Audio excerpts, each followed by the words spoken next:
the multimodality of my dissertation was really informed by my high school students and how they read Black and Latina feminist theory as a way to read themselves, which in the end informed their digital activism and their public pedagogies, both in and beyond school.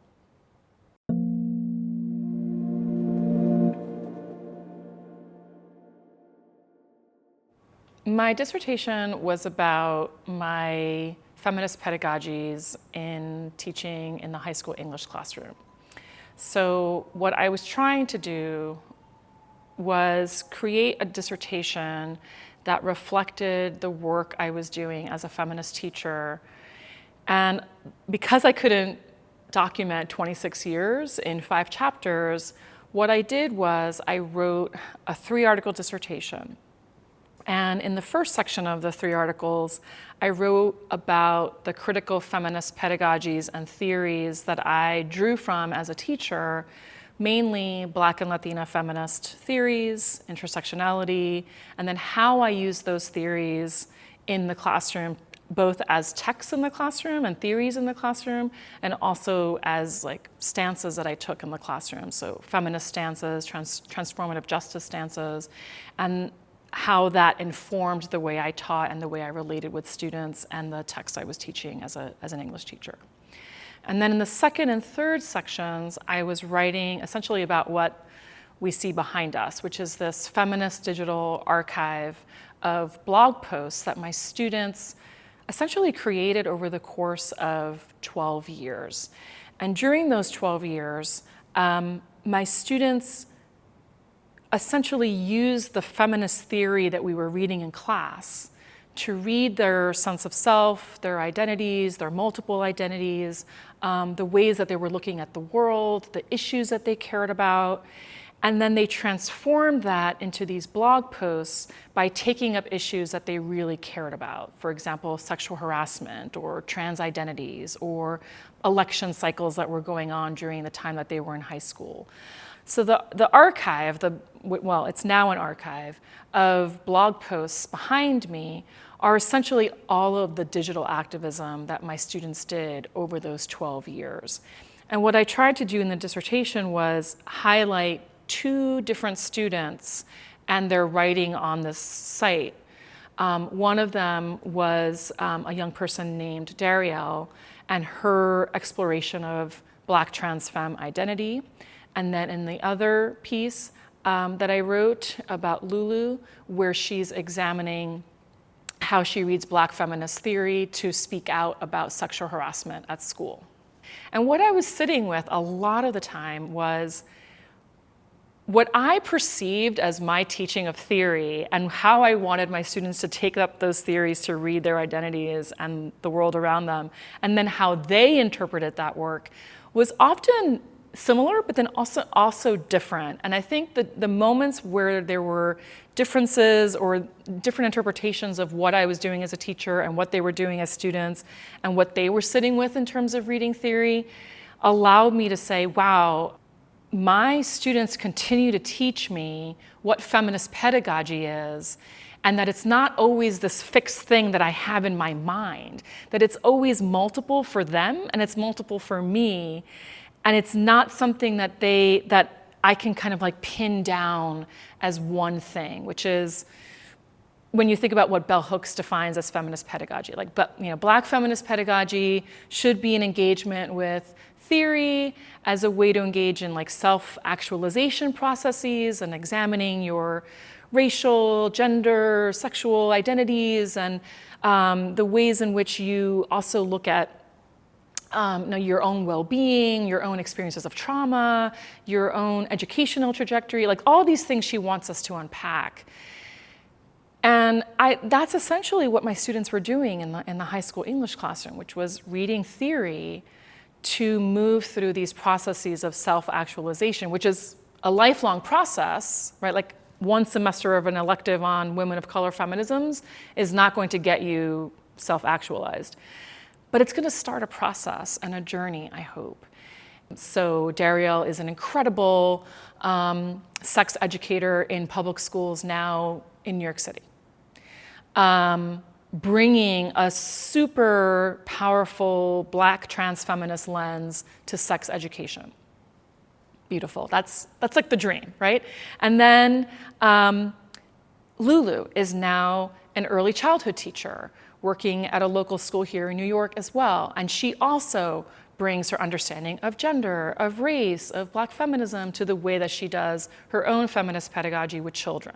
So something that I learned in inviting my students through the writing process, part of what I did was I would invite them to read their blog post aloud without my offering any interpretation of what they had written when they were in high school. Because for me, it wasn't just about a blog post. It was about how were they transforming reading theory in the classroom to understand this moment and multiple moments in their lives as high school students, and then writing about something really urgent for them. And for many of these students, it was like something as pressing and dangerous as sexual violence, or something as powerful and emerging as a gender identity, or a political identity even. It was about writing about emerging identities, writing about emerging critical consciousness, writing about emerging critical thinking around who they were at that moment and who they also were in the process of becoming. I'll tell you the story of how I came to writing a 3-article dissertation. Because I had had an entire career as a high school English teacher, I came to TC with a bit of a vision of what I wanted to write about, which was I wanted to write about my critical feminist pedagogies, and I wanted the digital archive to be a part of that work. Like, I came to TC with that idea. I knew that I wanted to use this site as part of my dissertation. But what I learned was that I wasn't going to be able to write about the entire site. I was going to have to be selective. And through the process of entering my doctoral journey, what I noticed about where I was, like where the hot spots were in the site itself, like where I kept returning to. I kept returning to the blog posts about sexual harassment, mainly because I had just spent 2 years doing school-based activism on young people's experiences of sexual harassment at school. And so it was still really fresh and urgent for me. And so I kept returning to those posts in particular. And then I also wanted to write about queer and trans students in my classes. And so I turned back to Darielle and her post about reading Black feminism to read her Black trans identity. And so those things kind of were the most urgent pieces to write about first. So that's what I was trying to do. I was really trying to write that as like a narrative inquiry of how do young people do this work? How do they take up these theories? How do they read themselves and the world around them? And then how do I, as a teacher, also engage in certain pedagogies that create the conditions to read theory in the classroom? So one of the things that I experienced during writing my dissertation was that I really resisted some of the more traditional social science ways of writing research. And because I spent so much time as a high school English teacher, I really wanted to write my dissertation as story. And I think that's why I often bucked up against all of these details that I really wanted to write. And so I tried to use methodologies that would allow me as much as possible to write in a narrative approach and also with narrative feeling. And so in the piece about Darielle, I chose one specific methodology, which was not only portraiture, but mujerista portraiture, which allowed me to use Latina feminisms. It allowed me to engage with trans feminisms. It allowed me to also write about both of us together as teacher and student. It allowed me to return to not only a digital archive, but the archive of all of her free writing, all of her pieces of art that she might have created in the classroom as a 10th grader, an 11th grader, 12th, like it was a whole archive of work I was looking at. And by the time she wrote this blog post, she was like a junior, senior in high school. But I was looking at her more holistically as an emerging Black trans feminist, as an emerging Afro-Latinx trans feminist, and how she was taking that up. And so for me, portraiture in one slice of the art, like dissertation, allowed me to create not only just one portrait, but like this, like multiple portraits of what she was doing in high school. Like I was trying to put together all these fragments, the digital writing, her talking about Black trans feminist history on the stage as she was doing an assembly and teaching her peers about trans activism. So I tried to really piece together like this narrative portrait.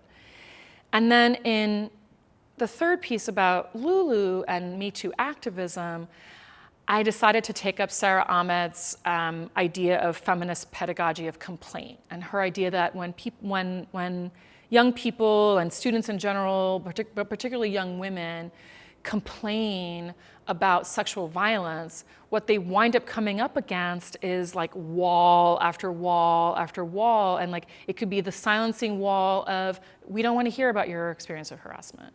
We don't want to actually look at your report. We're actually going to retaliate against you and, you know, punish you for speaking out about sexual violence. And so I use this idea of complaint and what Sarah Ahmed calls complaint biography to write Lulu's experience of not only the digital activism, but her experience of sexual harassment at school, and how she wrote this digital blog post as like a testimony of her experience of sexual harassment. I tried every entryway to write through a narrative inquiry form so that I could tell the story of my students, I could tell the story of feminist pedagogy, and I could tell the story of being a feminist teacher alongside my students. And so I like refused to write it in my lit review as a traditional lit review, because I wanted to write the story of how it was making me not only feel, but how it was informing my understanding of myself as a feminist teacher, which is that teachers don't get access to research. And unless you're at a school that has a database, you're not reading research. And so coming to Teachers College and engaging in research, it only made sense for me to write my lit review as a form of telling my own story of becoming a feminist teacher from the time I was 22, coming out of a women's college, and coming to this epiphany that I really wanted to do feminist teaching as a high school English teacher, and writing that whole trajectory, and then inserting and weaving into the story of my feminist teaching life all the literature that was out there on feminist pedagogy, particularly feminist pedagogy that was like Black feminist pedagogy, Latina feminist pedagogy, women of color feminist pedagogy, intersectionality, like telling the story of my own life through the literature and through the research allowed me to kind of resist and reject, you know, social science, like, here's how you write a lit review, but I didn't want to write it the way I was expected to, because it didn't feel real to my own sense of what feminist resistance is, not only in schools, but in the academy. I think what's interesting about doing multimodal research is that for me, I came to TC with my own digital archive already created. I wasn't seeking it out. And I think what I've noticed about some research is that you know, the digital part is co-constructed with participants, or it's created in the field while they're doing research. I wasn't doing that when I arrived at TC. It was already created because of my classroom teacher experience. And so I think I came to this work quite differently, which is that I was thinking about writing about my students' blogging as a form of feminist activism. So when I came to TC, what I was searching for were these I was looking for the theory.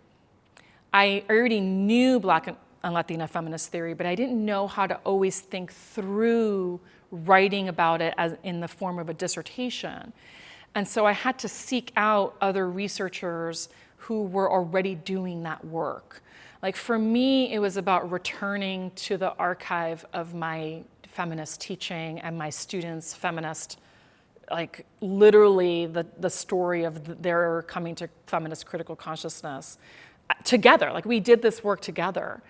So for me, it wasn't about factory-made creation of multimodality, but more so something that I came with to like unpack together with my students because they had created it with and alongside me.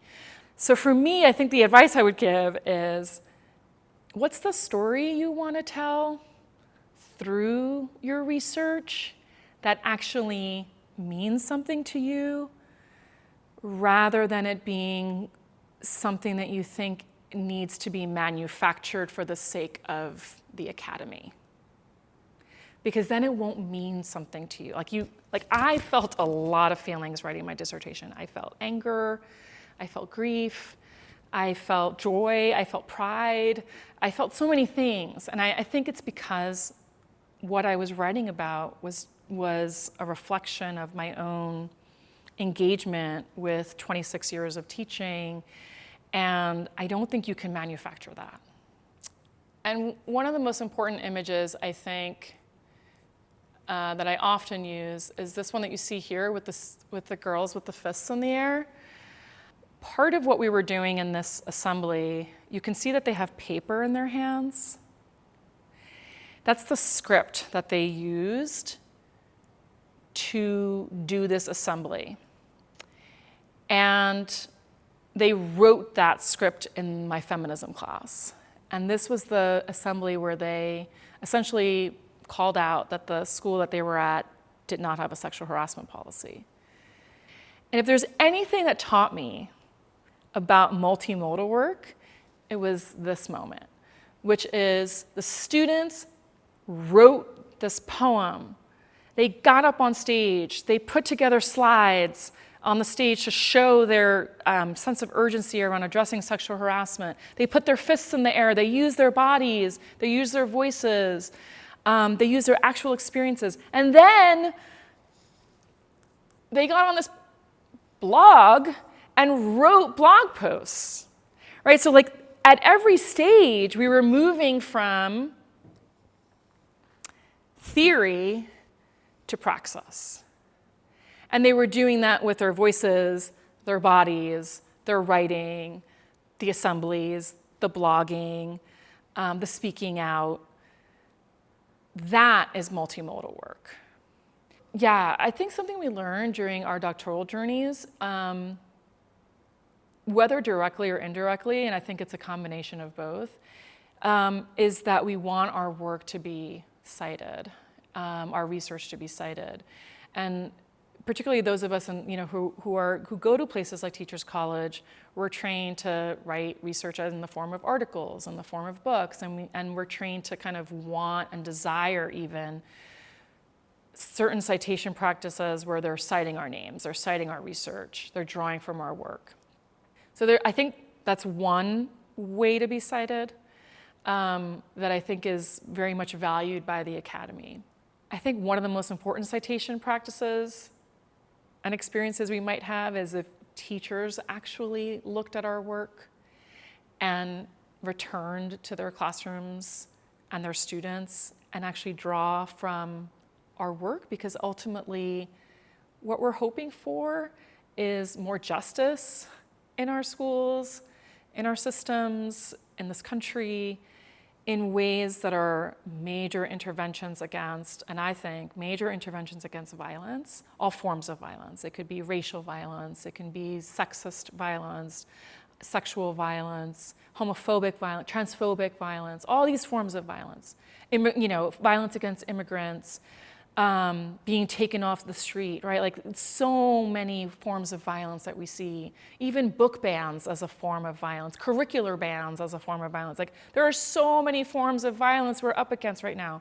So I think the most important citation we could be having right now is teachers actually looking at our work, using our work, bringing it back to classrooms, because that's really the work we're trying to do, which is to transform schools and systems. Something I'm working on now is going through the actual 26 years of ephemera. I think it's going to be some kind of critical autoethnography about feminist teaching. I think it can take multiple forms. Critical autoethnography, memoir. I like these kind of books that are part theory, part memoir, like auto theory kind of work. I'm also working on transforming the 3 articles into actual publishable pieces. One of them was published in English Journal last year.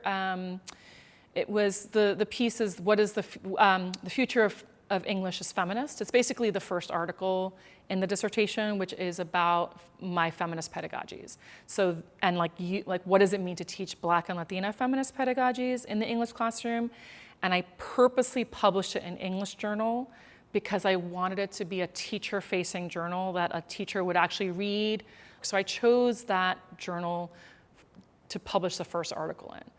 And then I'm trying to figure out the multiple iterations of Article 2 and 3 to put them in different journals. And